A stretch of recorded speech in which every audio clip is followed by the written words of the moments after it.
ఆంధ్రప్రభ నేను Nageswari. CM Revanth Reddy morphing king అని ఆ కేసు దర్యాప్తులో ఉందని కేంద్ర హోంమంత్రి అమిత్ షా అన్నారు.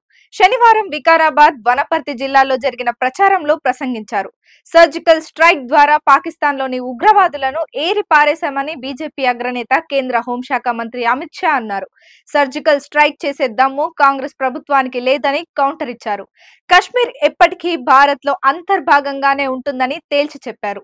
ఎన్నికల ప్రచార పర్వం చివరి రోజైన శనివారం వికారాబాద్, వనపర్తిలో బీజేపీ అభ్యర్థులకు మద్దతు నిర్వహించిన ప్రచార సభలో ప్రసంగించారు. సర్జికల్ స్ట్రైక్ గురించి సీఎం రేవంత్ రెడ్డి తమాషాగా మాట్లాడుతున్నారని ఫైర్ అయ్యారు.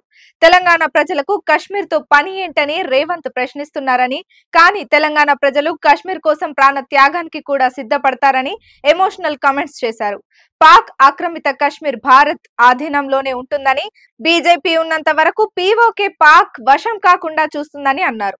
తన వీడియోను మార్ఫింగ్ చేసి రేవంత్ పెద్ద తప్పు చేశారని అమిత్ షా వ్యాఖ్యానించారు. దీనిపై దర్యాప్తు జరుగుతున్నదని, తప్పు చేసిన వారు ఎవరైనా వదిలేది లేదని స్పష్టం చేశారు.